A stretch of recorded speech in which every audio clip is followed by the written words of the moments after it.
ورحمة الله وبركاته طلاب أولى ثانوي. هنحل الجزء الثاني في اليونت الثاني، يونت 2 بارت 2. احنا دلوقتي في صفحة 53 الجزء الخاص بالجرامر. بص الجرامر بتاع الوحدة الثانية somehow يعني تقيل سيك، فأنا عايزك تركز معايا كده وتركز في الطريقة اللي بحل بيها وتحفظها وتخليها تنخشش في نافوخك. طيب أنا تملي الأول ببص على الاختيارات must، have to، needn't، shouldn't. اول ما بصيت في الاختيارات كده عرفت ان ده درس الضروره اللي هو النسيسيتي والاوبليجيشن. طيب كل واحده في دول لازم يكون ليها معنى في دماغي. طيب ولازم اخد بالي من حاجه، ان بص هنا نيدنت منفيه وشودنت منفيه، اما هاف تو مثبته وماست مثبته. طيب وانا بترجم لازم اعرف هو انا رايح ناحيه الاثبات ولا ناحيه النفي. اسمعني كويس وطبق الكلام اللي بقوله ده. طيب بص يا مولانا، دلوقتي عندك ماست معناها ليها معنيين. ماست زي ما اتفقنا ليها معنى اسمه لازم وليها معنى اسمه اكيد، لازم المعنيين يكونوا في دماغك. هاف تو معناها مضطر. طيب نيدنت معناها مش مهم. طيب شودنت معناها لا يجب. لو الاربع معاني دول في دماغك هتلاقي نفسك بتحل بمنتهى السهوله. طيب اقرا الجمله. يور ترين، القطر بتاعك ماشي بعد 8 ساعات. فهل انت نقط تجهز من دلوقتي؟ بيقول لك we are still early يعني الجو لسه بدري. طب ادام الجو لسه بدري يبقى لازم نجهز دلوقتي؟ لا مش لازم نجهز دلوقتي. طيب ركز بقى، يبقى كلمة لازم دي غلط عشان دي اثبات. طيب كلمة مضطر برضو غلط عشان دي اثبات. طيب فاضل 2، needn't منفية وshouldn't منفية، الاتنين دول معانا بقى. لا يجب دي لو تفتكر احنا المرة اللي فاتت في الجزء الأولاني في الوحدة قلنا بتستخدم في النصيحة. طيب هنا مش نصيحة، هنا بقولك مش مهم ان انت تحضر شنطتك دلوقتي، فعلا مش مهم تعمله، فدي بنستخدم فيها كلمة needn't زي ما حضرتك شايف كده. طيب نماذج السؤال التاني. Your writing is full of mistakes. writing يعني كتابتك مالها يا سيدي؟ مليانة أخطاء. ماشي يا سيدي، الكتابة اللي مليانة أخطاء دي بقى يبقى أنت نقط تكتب بحرص. يبقى أنت مش مهم تكتب بحرص. بص لازم تترجمهم، قلنا needn't مش مهم، هنترجمهم كذا مرة لغاية ما نحفظهم. should have دي معناها إيه؟ should have معناها كان المفروض، كان المفروض. didn't have to يعني ما كانش مهم، ما كانش مهم. وmust have معناها أكيد. طيب فأنت أكيد كتبتهم بحرص ولا مش مهم كتبتهم بحرص، ولا ما كانش مهم تكتبهم بحرص، ولا كان المفروض تكتبهم بحرص؟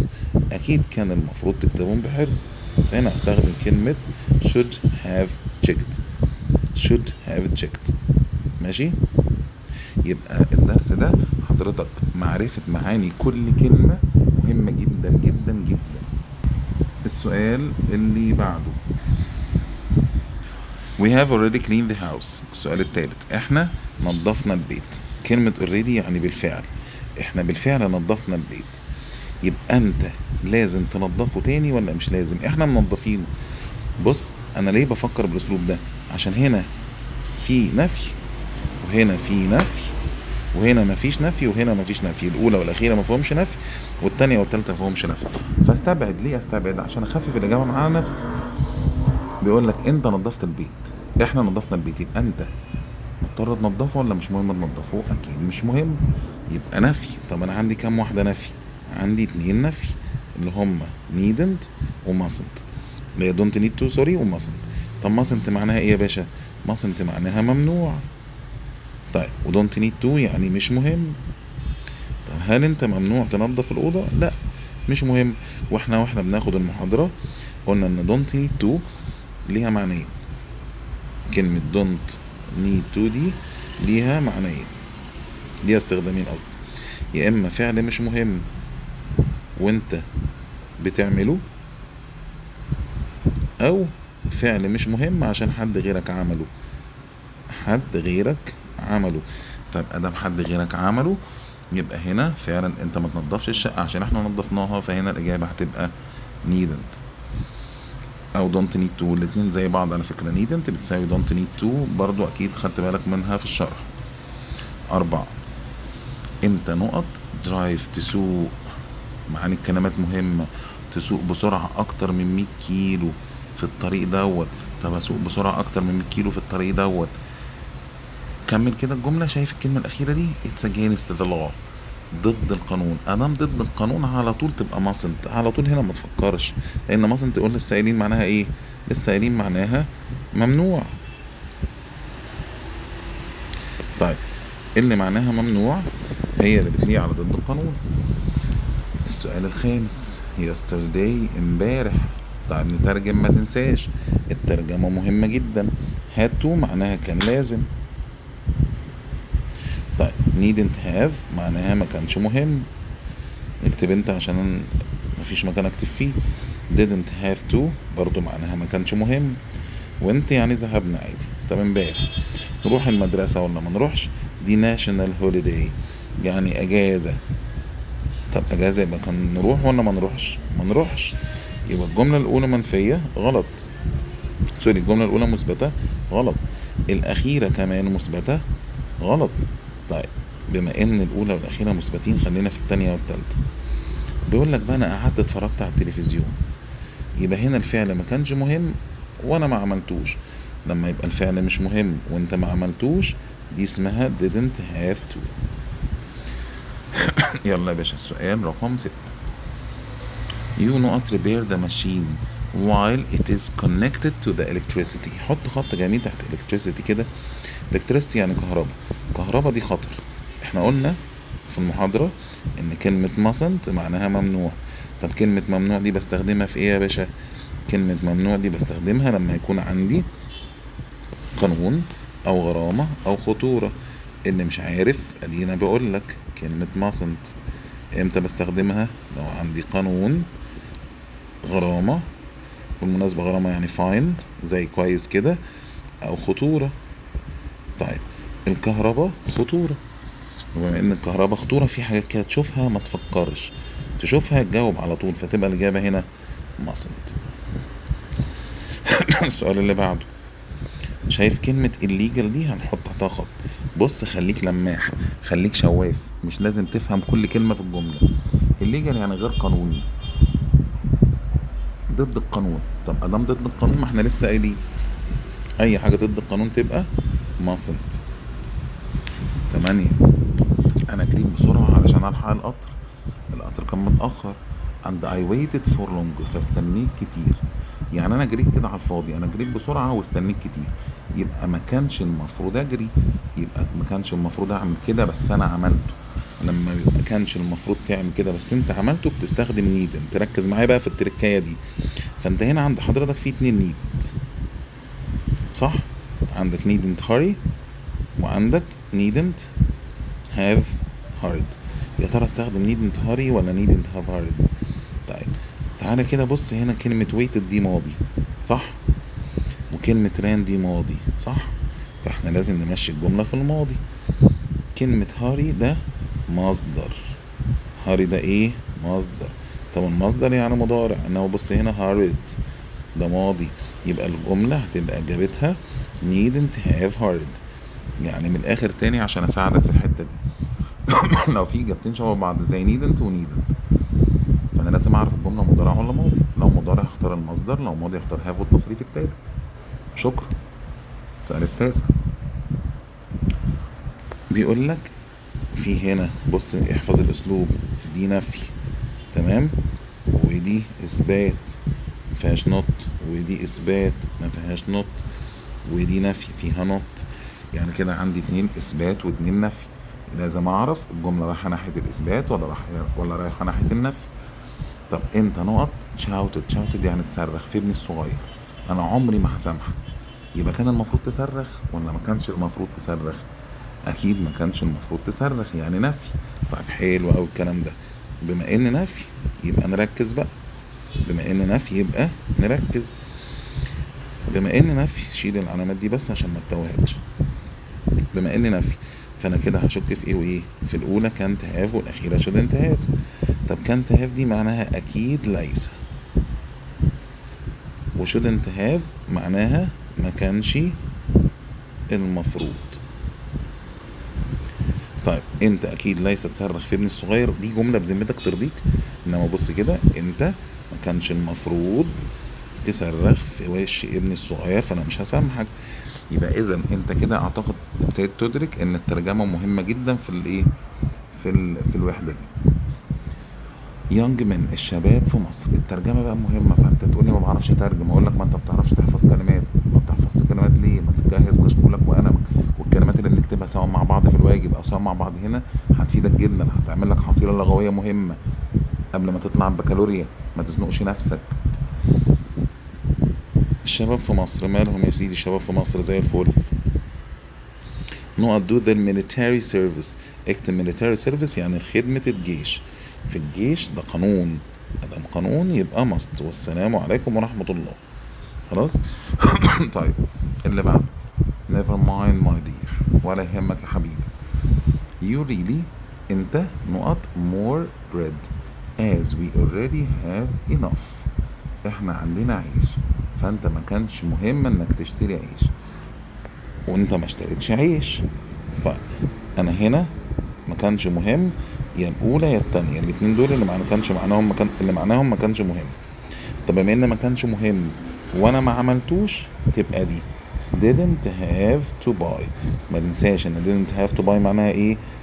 فعل ما كانش مهم وانت ما عملتوش. طب انا ايش عرفني ان انت ما عملتوش؟ اول الجمله خالص بيقول لك never mind، ولا يهمك. طب ولا يهمك يعني انت ما عملتش الحاجه دي. طيب ادام الفعل انت ما عملتوش يبقى didn't have to، اما لو كنت عملته فيبقى needn't. سؤال رقم 12. I felt a lot better yesterday، حسيت انا كويس امبارح. so I know to see a doctor، انا حسيت ان بتحسن امبارح. يبقى كان مهم ان اروح للدكتور وما كانش مهم؟ ما كانش مهم. طيب ما كانش مهم وما روحتش، عشان كده اسمها didn't have to. خلاص بقى عرفناه، didn't have وديتوها اهي. تمام، اتفقنا مع بعض ان didn't have دي حاجة فعل ما كانش مهم، زي ما حضرتك شايف اهو، فعل ما كانش مهم وانت ما عملتوش. السؤال رقم 13.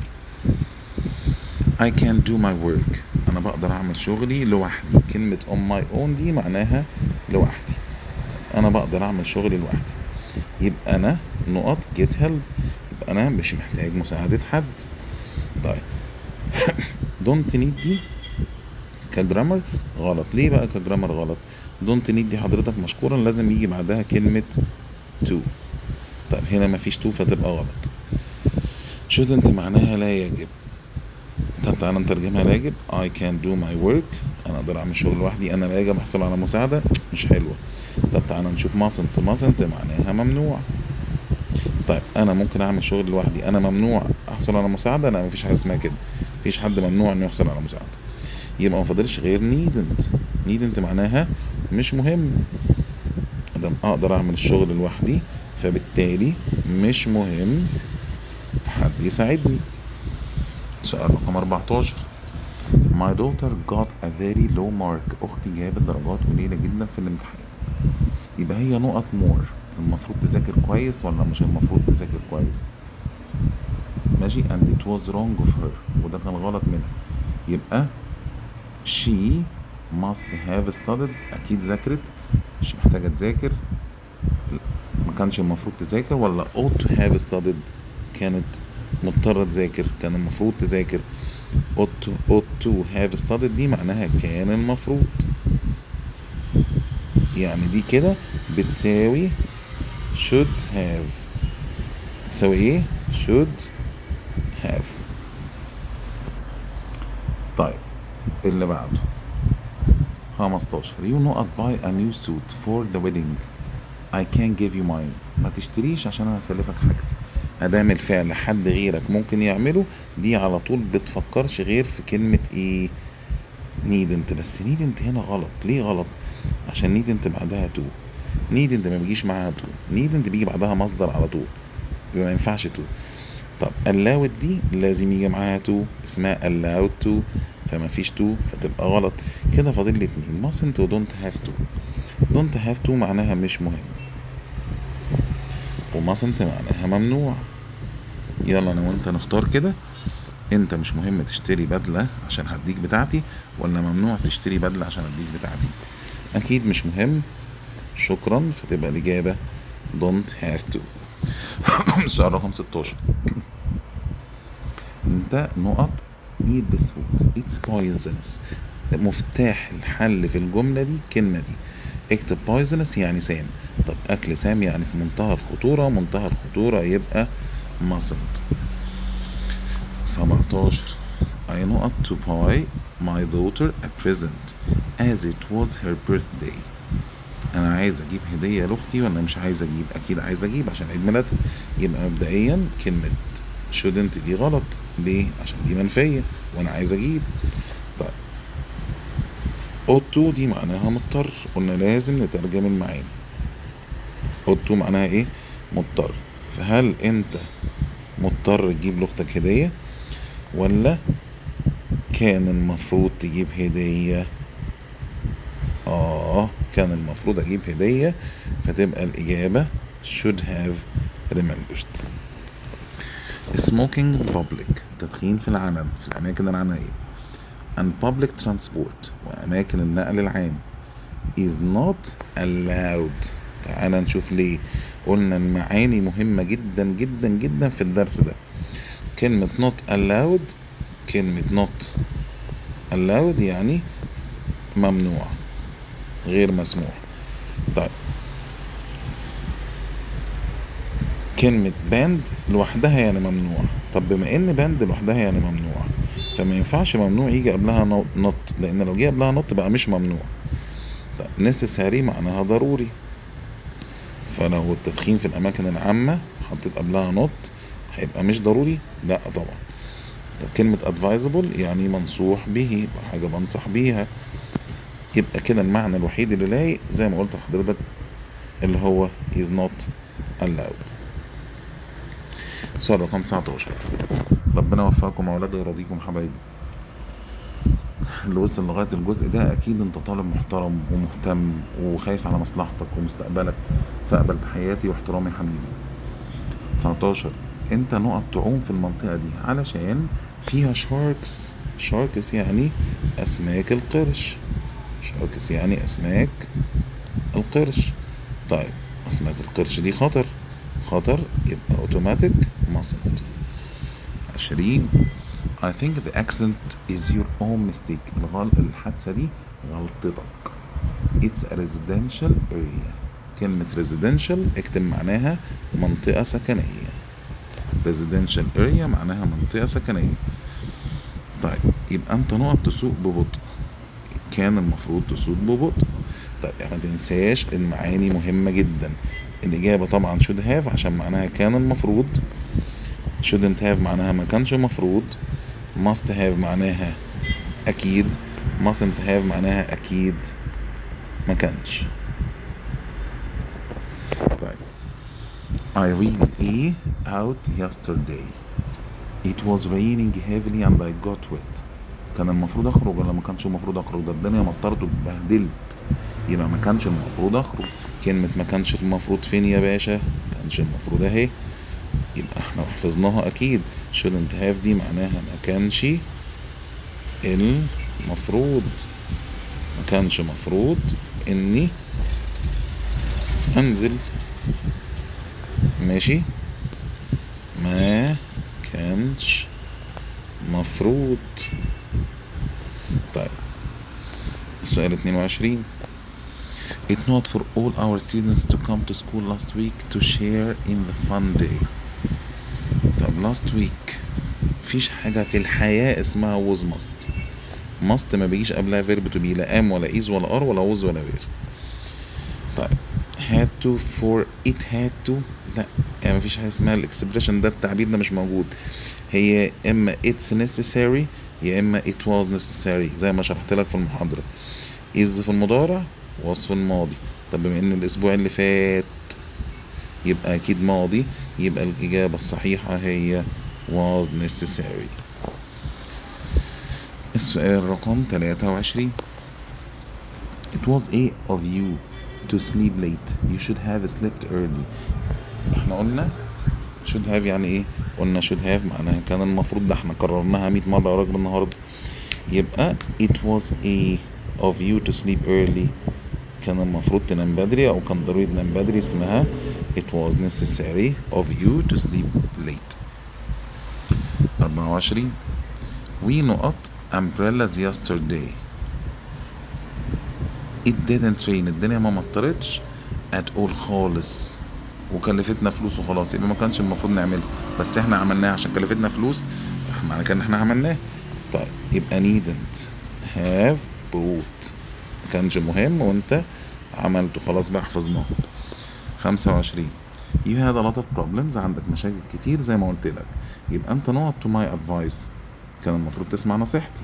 طب فين كلمة كان المفروض اللي حليناها 100 مرة النهاردة؟ should have listened. تعالى بقى في الجزء اللي تحت ده، بيقول لك which of the following doesn't show necessity. الترجمة هنا مهمة، اكتب ورايا أي من الآتي لا يوضح الضرورة. يعني في جملة من دول ما بتعبرش عن ضرورة. طب أول واحدة مكتوبة it's necessary، necessary يعني إيه؟ ضرورة، يبقى دي بتعبر عن ضرورة. you should you should دي معناها يجب، يجب معناها نصيحة، يبقى بس هي دي الإجابة. والسلام عليكم ورحمة الله وبركاته. تمام. السؤال اللي بعده which of the following is not structurally correct، يعني مش مكتوبة كجرامر صح، فيها غلطة في الجرامر. you oughtn't neglect your work. do I have to finish. what should I do to improve. you mustn't smoke in a public place. تعالى نقراهم واحدة واحدة. you oughtn't neglect your work، هي دي الغلط. ليه؟ هنا بيقول لك كلمة ought not دي لازم تتكتب كده حبيبي، بص لازم تتكتب كده اهو. oughtn't ما ينفع زي كلمة mustn't، ما بينفعش تتكتب مفرطة، يعني ما ينفعش تكتب كده must not، الشكل ده مش مظبوط. طيب ركز بقى معايا في أسئلة الفايند ذا ميستيك. نمسح دول كده عشان ما نلخبطوناش. ركز معايا في أسئلة الفايند ذا ميستيك. بص يا سيدي، you don't allow to smoke in public places. أسئلة الفايند ذا ميستيك أنا عايز واحد ملاحظته دقيقة. تعالى كده نترجم الجملة اللي قدامك دي. don't allow يعني لا تسمح، انت لا تسمح ان تدخن في الاماكن العامة، يعني انت يا فسل اللي مش هتسمح ان انت تدخن في الاماكن العامة، ولا انت لا يسمح لك، انت مش مسموح لك تدخن في الاماكن العامة. طب كلمة مش مسموح دي اسمها ايه؟ اسمها aren't allowed to. يبقى تفهم كده، كلمة don't allow دي يعني انت اللي بتسمح بالحاجة، aren't allowed يعني مش مسموح. طب هل انت اللي مش هتسمح للناس انهم يدخلوا في الاماكن العامة؟ ليه حضرتك مين سعادتك؟ انت مش هيتسمح لك. السؤال التاني ده سؤال في مستوى الطالب العبيط. ليه؟ عشان دي عندك في المنهج اسمهاش it's necessity، اسمها it's necessary، اسمها it's necessary. السؤال التالت you had better not to، بس اقفش هي الغلطة اهي، هي قاعدة اسمها had better not وبعدها الانفينيتيف المصدر على طول، يبقى اذا لا وجود لكلمة to في هذه الجملة اللعينة. السؤال الرابع حاتم mustn't do that task it had already been done. ركز بقى خلال الشرح اللي احنا شرحناه، it had already been done دي يعني حاجة اتعملت، ادام حاجة اتعملت لك مش انت اللي عملتها ما بنستخدمش mustn't، يبقى mustn't الغلط وهنستخدم مكانها needn't. تمام. السؤال الاخير ده سؤال من الوحدة الاولى، تقول لي ليه يا بروف عمرو الدين استخدمت حاجة من الوحدة الاولى؟ اقول لك عادي عشان ما ننساش. while I was cleaning the house، وانا بنظف البيت امي كانت بتعمل عشاء. طب السؤال، هل الفعلين دول قطعوا بعض؟ لا، مفيش فعل قطع التاني. امك بتنظف، امك بتوضب العشاء الغدا سوري، وانت بتمسح البيت. طيب لما يكون الفعلين ما قطعوش بعض، افتكر المعلومه اللي قلتها لك دي، وحد ازمنه الجمله، يعني خلي الزمنين شبه بعض. طب الراجل مديني هنا was cleaning، يبقى الناحيه التانيه هنا لازم اخلي دي was preparing. يا دي النيلة، امسح كده، امسح ده، امسح ده عشان نلاقي مكان. يبقى هتكتب كده was preparing. ماشي يا باشا. rewrite. شايف كلمة it was necessary for دي؟ أكيد شايفها صح؟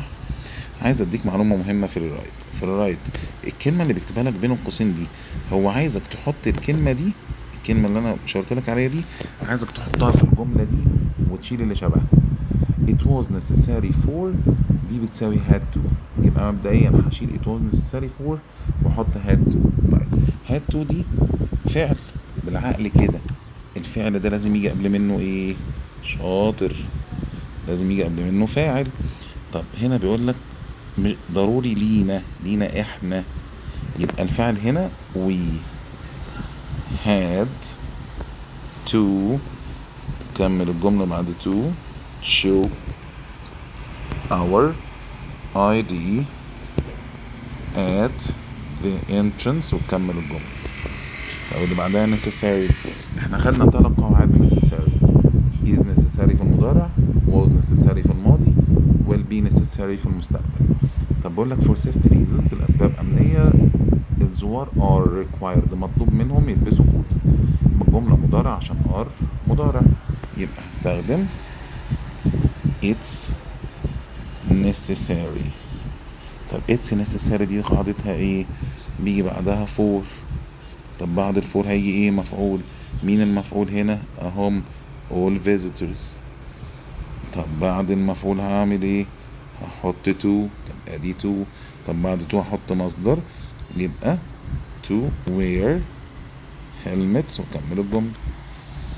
السؤال الثالث should it would be a good idea if you apologize to her. بيقول لك تبقى فكرة كويسة لو اعتذرت لها. طب بيقول لك استخدم كلمة يجب، يبقى اكيد انت يجب ان تعتذر لها. طب بما ان should ده فعل، فهنا لازم قبل منه فاعل وبعد منه هنا مصدر، يبقى you should apologize. خلي بالك خليتها apologize مش apologized عشان ده مصدر to her. آخر سؤال have to. It wasn't necessary for her to attend the meeting yesterday. ما كانش مهم انها تحضر الاجتماع. طب كلمة ما كانش مهم اسمها ايه؟ اسمها didn't have to. خلي بالك بقى هو هنا خبيث في الجملة دي، هو قال لك استخدم have to، بس عشان انت المفروض تكون بتفهم ان ده wasn't نفي، يبقى لازم احط معاه نفي. طب didn't have to ده فعل ما كانش مهم، فلازم يجي قبل منه فاعل. مين الفاعل؟ she didn't have to، كمل الجملة attend. شكرا جدا لتركيزكم معايا وانك وصلت لغاية هنا. ربنا معاك، ربنا يوفقك، ربنا يرضى عنكم، ربنا يرزقكم رضا اهاليكم. لازم ما تنساش ان عندك حلم واهلك عندهم حلم، حلمهم فيك وبيك ومعاك هيكمل. ربنا يرضيكم ويوفقكم يا رب. اخوكم الكبير رفع عمرو الدين. شكرا.